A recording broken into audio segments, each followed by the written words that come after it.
idosos de 80 anos, 75 anos, eles desenvolvem outras comorbidades. E aí é onde está o X da questão. O idoso, a hipertensão e os outros problemas, as outras doenças, as outras comorbidades que se instalam no período, na idade da velhice. Então, o idoso ele tem hipertensão, mas ele tem também o risco de cair, né? Vamos aqui numa primeira associação a outra doença. Ele tem instabilidade de andar, ele tem um risco maior de cair e fraturar, porque ele tem dificuldade na marcha, ele tem problemas de tontura, ele não enxerga bem, ele tem uma massa muscular nas pernas menor intensidade, com menos hipertrofiada, menor quantidade de massa, menos força, então ele tem um risco maior de cair. E os medicamentos para pressão, alguns deles podem facilitar essas quedas, causando o que a gente chama de hipotensão ortostática, que é aquela tontura que o paciente, quando levanta, ele sente rapidamente e desequilibra, e aquilo pode levar o idoso à queda. Então, idosos que tomam algumas classes de medicamentos para pressão, eles têm que atentar para esse detalhe de que ele pode cair. E eu sempre digo para eles terem cuidado quando vão no banheiro, principalmente à noite. O paciente que toma esses medicamentos para pressão, que são necessários, e aí a gente não pode deixar de reforçar a importância da adesão terapêutica. Ele não vai para o remédio, a gente tem que arrumar um mecanismo para que ele não caia. Muitos deles têm problema na próstata, outras têm incontinência urinária, e às vezes o que acontece? Eles, naquele vexame de ir no banheiro, eles podem levantar, não esperar um pouco e cair. Então, um dos problemas do tratamento da hipertensão é esse de risco. Então, ele tem a hipertensão, mas ele pode ter também um risco aumentado de quedas. Foi só um exemplo da terapia antihipertensiva. O idoso tem hipertensão e tem diabetes também. Muitos têm essa dupla, que a gente sempre costuma dizer que que quando a união faz a força, essas duas faz a destruição. Quando se soma a diabetes e a hipertensão, o risco de todas as complicações nos órgãos alvos, assim, vamos dizer, é bem maior. Ele se multiplica. O paciente que é hipertenso tem um risco de desenvolver ao longo do tempo doença no rim. Quando o paciente é também diabético, ele vai ter esse risco multiplicado. O risco dele adoecer do rim, fazer doença renal, é muito alto. O paciente que tem hipertensão e tem diabetes, o risco dele infartar é muito maior do que se ele for só hipertenso ou só diabético ou não ter nenhuma das duas. Então, além do risco da idade, fator de risco da idade, tem o fator de risco da hipertensão, quando somado ao diabetes, isso se multiplica. Então, esse paciente idoso, além da hipertensão, ele pode ter também o diabetes, e o cuidado tem que ser redobrado, principalmente na preservação desses órgãos que têm um maior risco de complicações com essas duas doenças, que aumentam e muito o risco cardiovascular. Ele tem que ter mais cuidado no rigoroso uso das medicações, tem que ter mais cuidado na ingestão de sal, na ingestão de massas, na alimentação em geral. Tem que ter mais cuidado na periodização de consultas. O paciente idoso com comorbidade, a gente vive em uma outra época. A gente viu que com a Covid, as pessoas precisam regularmente cuidar da sua saúde, precisam fazer atividade física, precisam dormir bem, precisam se alimentar bem, precisam regularmente ir ao médico, ao profissional de saúde.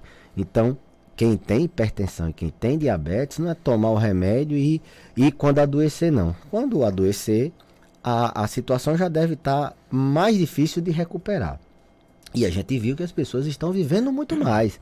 Você tem hipertensão e diabetes com 60 anos, você pode viver até os 90, e aí você vai escolher de viver saudável ou viver em hemodiálise, viver amputando um pé, viver sobre o uso de muitas medicações porque infartou, e aí cansa, não tem a mesma qualidade de vida. Então, o idoso hipertenso, ele também pode complicar as outras comorbidades se ele não cuidar bem no caso da diabetes. Tem que ter mais um controle especial e inclusive na regularidade da visita ao profissional de saúde que assiste ele. A hipertensão também, no idoso, muitos deles têm hipertensão e têm doença de Alzheimer. Então, a gente muitas vezes trata dos temas separadamente.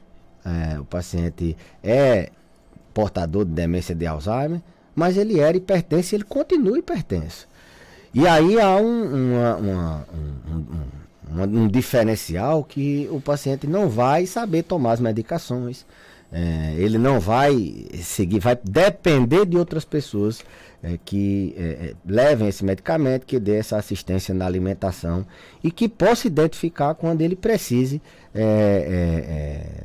de uma assistência no caso de uma intercorrência. Ele vai continuar com o risco de cair porque ele é idoso, vai continuar com o risco de ter doença renal, vai continuar com o risco de infartar, de ter AVC, vai continuar com todos aqueles riscos que ele era hipertenso. A gente não pode depois que ele tem Alzheimer, agora vai mudar, não. Lógico que o tratamento, as metas, os objetivos dos níveis de pressão são um pouco diferentes, são níveis menos intensos, são níveis menos baixos, assim vamos dizer.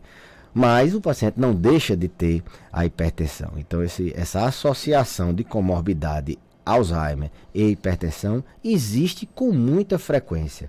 Os pacientes e os cuidadores, eu sempre digo que o paciente com Alzheimer, a gente se comunica muito mais, a gente leva a mensagem, a gente conversa sobre prevenção e outras medidas com o cuidador, aquela pessoa que toma conta daquele paciente que já não é mais capaz de decidir sobre si. Então existe essa associação não direta, mas que na prevalência os pacientes têm. Que foram alguns exemplos, mas existe paciente que tem artrose e a artrose induz ele a tomar muito remédio para dor e muitos medicamentos para dor podem subir a pressão, podem descompensar doenças cardíacas, então muito cuidado. O idoso que tem hipertensão e tem famoso reumatismo, artrose no joelho, no ombro, na coluna, que tem dor, ele tem muito cuidado com o uso de anti-inflamatórios, porque ele pode terminar tendo que ir numa emergência por um pico de pressão, porque descompensou a insuficiência cardíaca.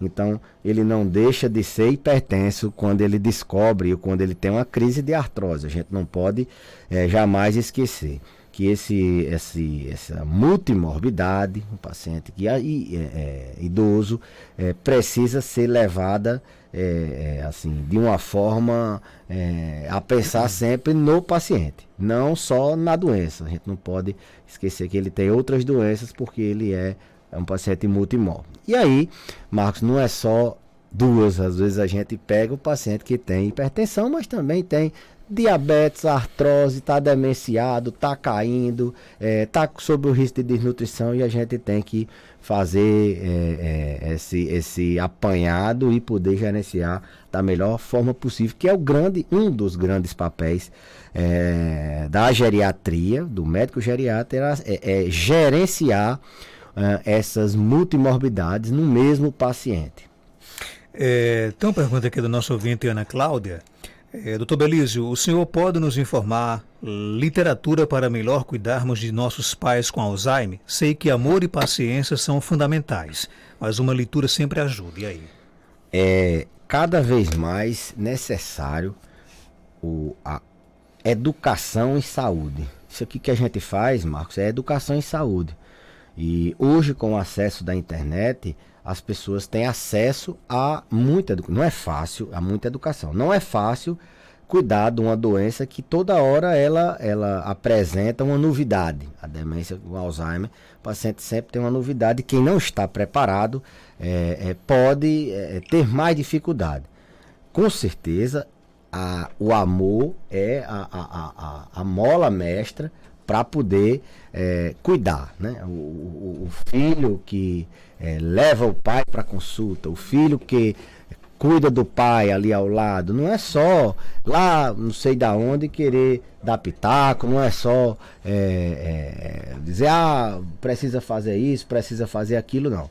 É estar ao lado, levar para passear, dar alimentação, estar ao lado do cuidador. Não adianta também só terceirizar para o cuidador, ele tem que também estar administrando o cuidado com os cuidadores, assim vamos dizer.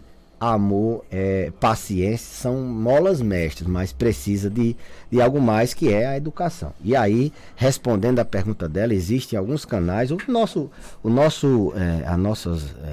nosso próprio canal no YouTube, ele tem muito vídeo sobre demência, mas oficialmente você procura a ABRAS, Associação Brasileira de Alzheimer, coloca no Google, procura essa associação, lá tem muito vídeo educativo, e é a referência que a gente tem para demência de Alzheimer e outras demências. Então tem que termos muito cuidado na fonte.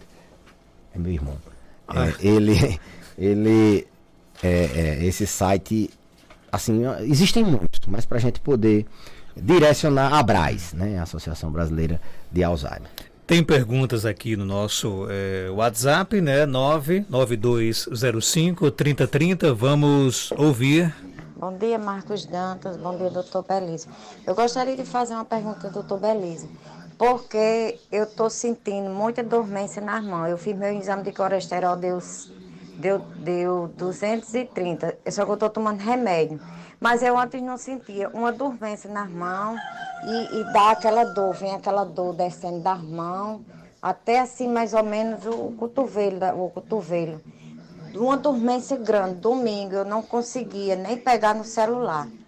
Aí ontem eu já senti de novo, não sei se é por causa da frieza, eu gostaria de saber dele o que significa essa dormência com essa dor na minha mão que eu sinto.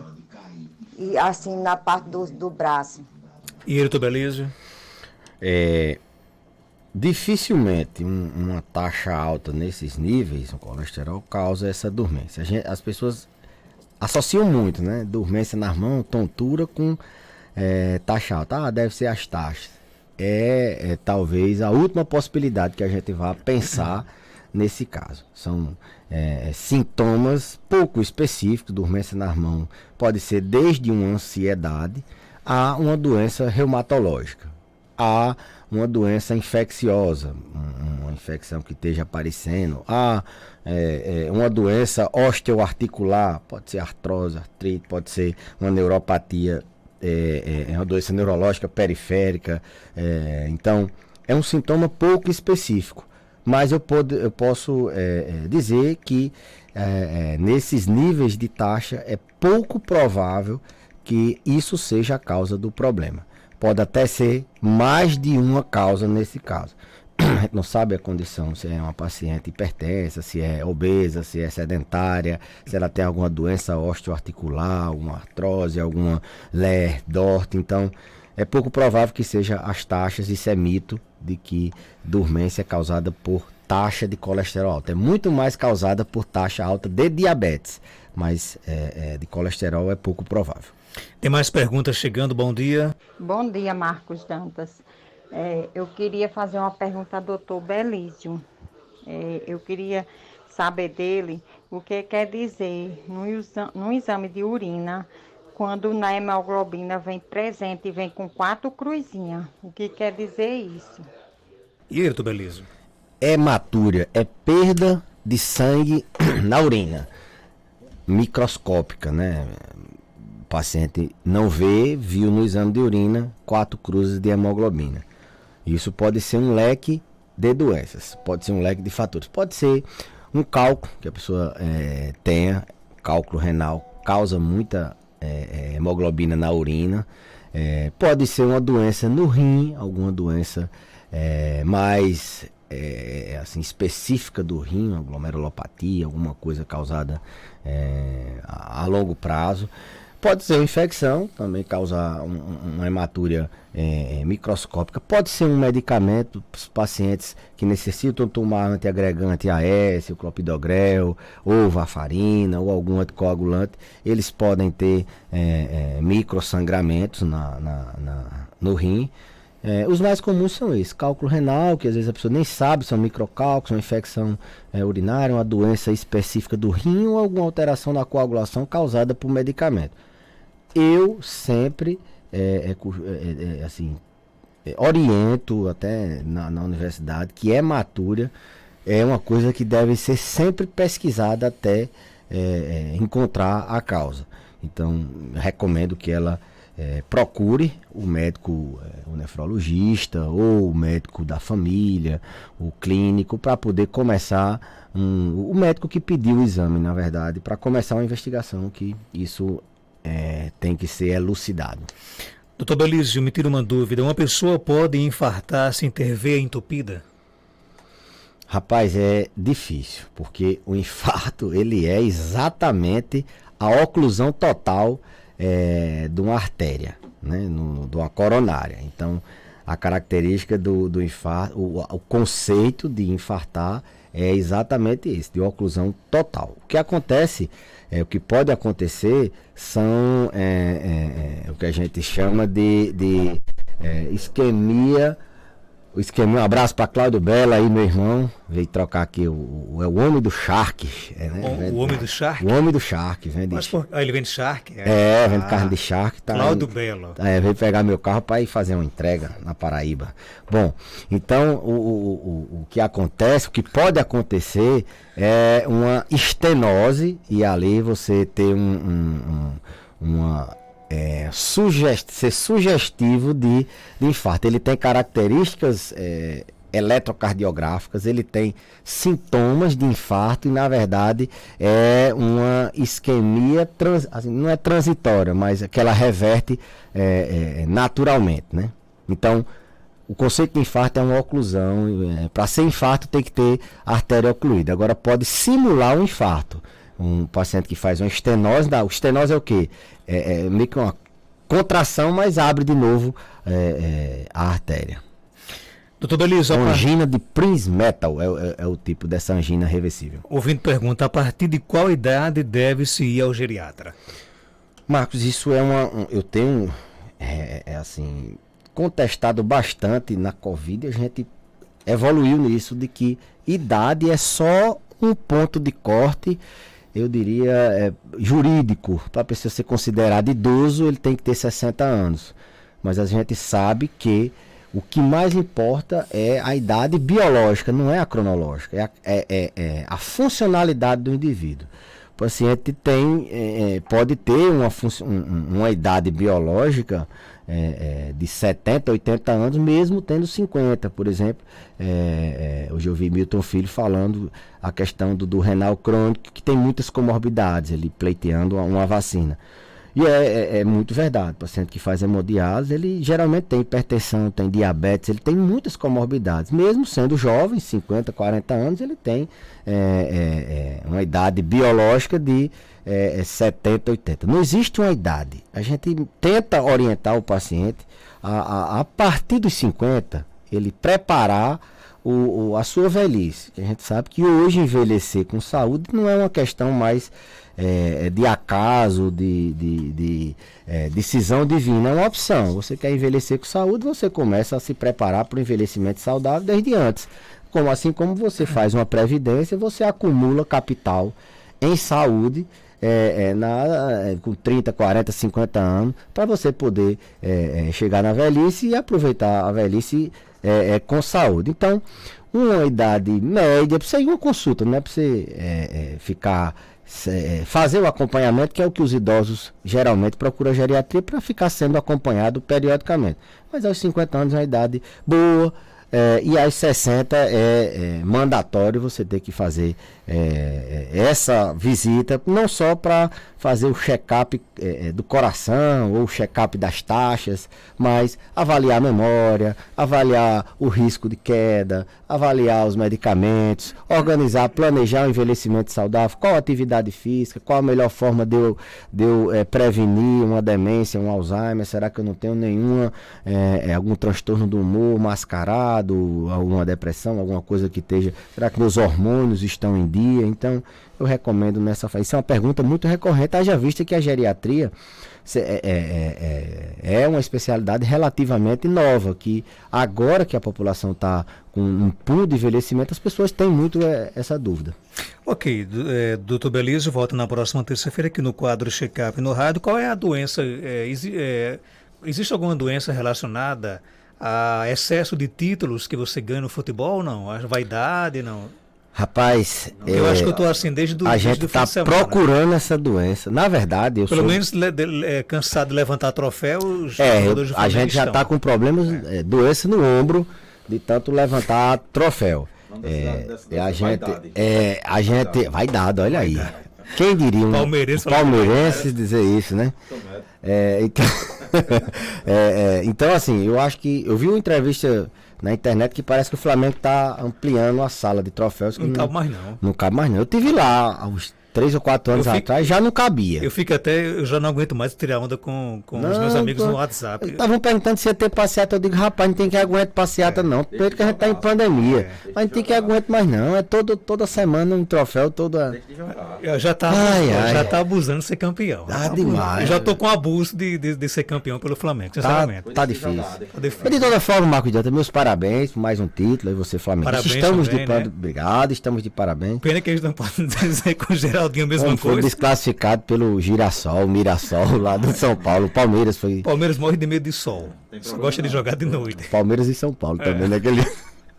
Vamos embora. Daqui a pouco a gente volta. 8h07.